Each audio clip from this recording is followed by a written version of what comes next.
Channel Bank Jali News would give you several information. The first information about: is it time to accept North Korea is a nuclear power? Analysis by Paula Hancocks, CNN updated 1:56 a.m. Eastern Daylight Saving Time, Saturday, October 29, 2022. Seoul, South Korean. As a statement of intent, it was about as blunt as they get. North Korea has developed nuclear weapons and will never give them up, its leader, Kim Jong-un, told the world last month. The move was irreversible, he said. The weapons represent the dignity, body, and absolute power of the state, and Pyongyang will continue to develop them as long as nuclear weapons exist on Earth. Kim may be no stranger to colorful language, but it is worth taking his vow, which he signed into law, seriously. Bear in mind that this is a dictator who cannot be voted out of power and who generally does what he says he will do. Bear in mind too that North Korea has staged a record number of missile launches this year, more than 20, claims it is deploying tactical nuclear weapons to field units, something CNN cannot independently confirm, and is also believed to be ready for a seventh underground nuclear test. World: is it time to accept North Korea is a nuclear power? Analysis by Paula Hancocks, CNN updated 1:56 a.m. Eastern Daylight Saving Time, Saturday, October 29, 2022. Video ad feedback is pushing to denuclearize North Korea an outdated aim. 221 Source: CNN Seoul, South Korean. As a statement of intent, it was about as blunt as they get. North Korea has developed nuclear weapons and will never give them up, its leader, Kim Jong-un, told the world last month. The move was irreversible, he said. The weapons represent the dignity, body, and absolute power of the state, and Pyongyang will continue to develop them as long as nuclear weapons exist on Earth. Ad feedback: Kim may be no stranger to colorful language, but it is worth taking his vow, which he signed into law, seriously. Bear in mind that this is a dictator who cannot be voted out of power and who generally does what he says he will do. Bear in mind too that North Korea has staged a record number of missile launches this year, more than 20, claims it is deploying tactical nuclear weapons to field units, something CNN cannot independently confirm, and is also believed to be ready for a seventh underground nuclear test. Ad feedback: all this has prompted a growing number of experts to question whether now is the time to call a spade and accept that North Korea is in fact a nuclear state. Doing so would entail giving up once and for all the optimistic, some might say delusional, hopes that Pyongyang's program is somehow incomplete or that it might yet be persuaded to give it up voluntarily. As Ankit Panda, a Stanton Senior Fellow in the Nuclear Policy Program at the Carnegie Endowment for International Peace, put it, we simply have to treat North Korea as it is, rather than as we would like it to be. Saying the unsayable from a purely factual point of view, North Korea has nuclear weapons, and few who follow events there closely dispute that. A recent nuclear notebook column from the Bulletin of the Atomic Scientists estimated that North Korea may have produced enough fissile material to build between 45 and 55 nuclear weapons. What's more, the recent missile tests suggest it has a number of methods of delivering those weapons. Publicly acknowledging this reality is, however, fraught with peril for countries such as the United States. One of the most compelling reasons for Washington not to do so is its fears of sparking a nuclear arms race in Asia. South Korea, Japan and Taiwan are just a few of the neighbors that would likely want to match Pyongyang's status.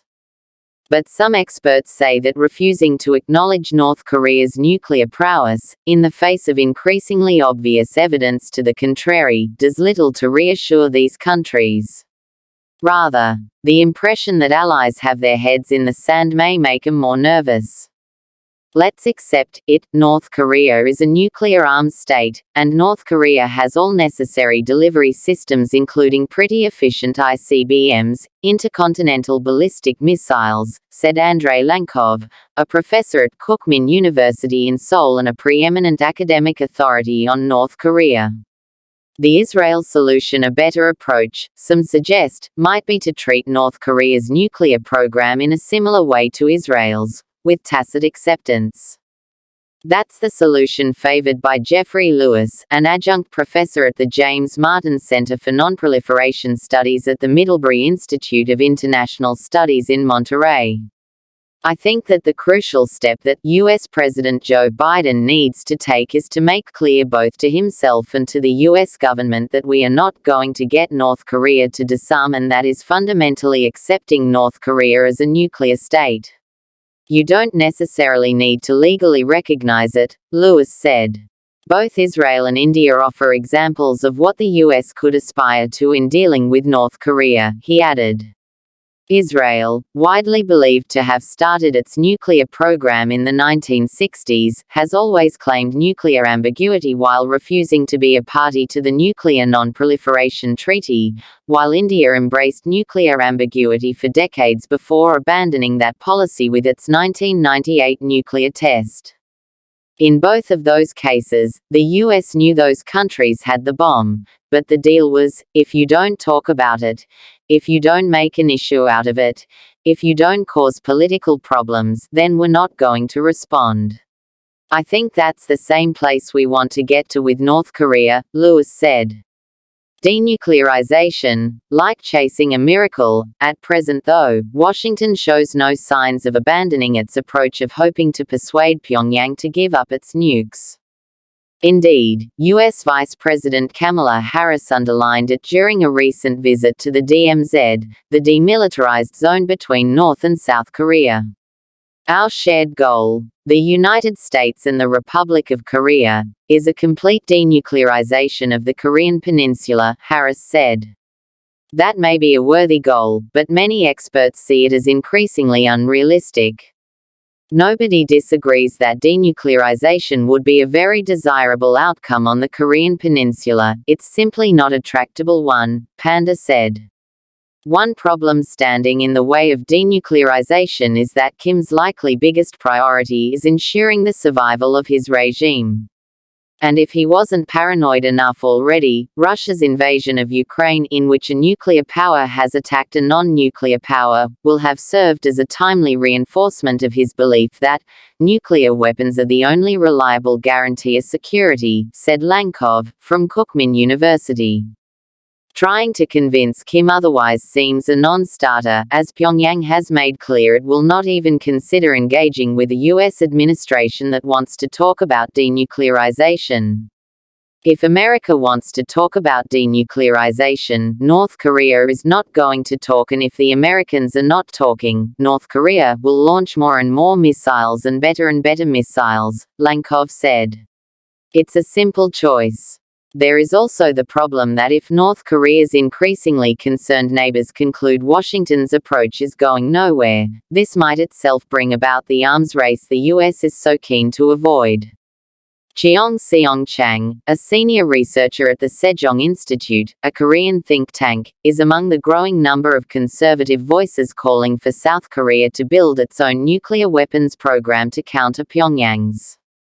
Efforts to prevent North Korea developing nuclear weapons have ended in failure, he said, and even now, pursuing denuclearization is like chasing a miracle.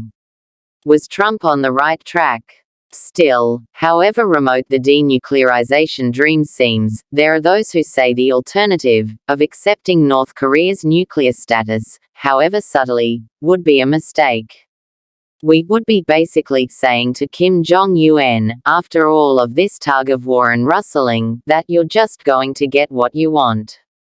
The bigger question then, of course, is, where does that leave the entire region, said Soo Kim, a former CIA officer who is now a researcher at U.S. think tank Rand Corporation. That leaves one other option open to the Biden administration and its allies, though it's one that may seem unlikely in the current climate. They could pursue a deal in which Pyongyang offers to freeze its arms development in return for sanctions relief. In other words, not a million miles away from the deal Kim offered then U.S. President Donald Trump at their summit in Hanoi, Vietnam, in February 2019. This option has its backers. A freeze is a really solid way to start things out. It's very hard to get rid of weapons that exist, but what is possible is to prevent things from getting worse. It takes some of the pressure off and it opens up space for other kinds of negotiations, said Lewis of the James Martin Center. However, the Trump-era overtones might make this a non-starter. Asked if he thought President Biden might consider this tactic, Lewis smiled and said, "I'm a professor, so I specialize in giving advice that no one is ever going to take. We don't talk anymore, but even if the Biden administration was so inclined, that ship may have sailed. The Kim of 2019 was far more willing to engage than the Kim of 2022. And that, perhaps, is the biggest problem at the heart of all the options on the table. They rely on some form of engagement with North Korea, something entirely lacking at present." Kim is now focused on his 5-year plan for military modernization announced in January 2021, and no offers of talks from the Biden administration or others have yet turned his head in the slightest. As Panda acknowledged, there's a set of cooperative options which would require the North Koreans being willing to sit down at the table and talk about some of those things with us. I don't think that we are even close to sitting down with the North Koreans. And, in fairness to Kim, the reticence is not all down to Pyongyang. Big policy shifts in the U.S. would require the president's backing, and I really see no evidence that Joe Biden really sees the North Korean issue as deserving a tremendous political capital, Panda said. He added what many experts believe, and what even some US and South Korean lawmakers admit behind closed doors: we will be living with a nuclear-armed North Korea probably for a few decades to come at least. Scond News Pelosi says children, grandchildren are heartbroken and traumatized, in first comments since attack. By Greg Clary and Sonat Swire, CNN updated 10:08 p.m. Eastern Daylight Saving Time, Saturday, October 29, 2022. CNN. House Speaker Nancy Pelosi says that while her husband, Paul, continues to improve following Friday's violent attack in their San Francisco home, their children and grandchildren are heartbroken and traumatized. Yesterday morning, a violent man broke into our family home, demanded to confront me and brutally attacked my husband Paul, Pelosi wrote. Our children, our grandchildren and I are heartbroken and traumatized by the life-threatening attack on our pop. The comments, her first since her 82-year-old husband was attacked with a hammer, came Saturday night in a letter to all members of the House of Representatives. She thanked law enforcement and first responders for the life-saving medical care her husband is receiving, and she thanked members for the outpouring of prayers and warm wishes. San Francisco Police Chief William Scott said that the suspect, David D. Pape, 42, now faces charges of attempted homicide, assault with a deadly weapon, elder abuse, burglary and other felonies in relation to the attack, which happened after 2 a.m. on Friday.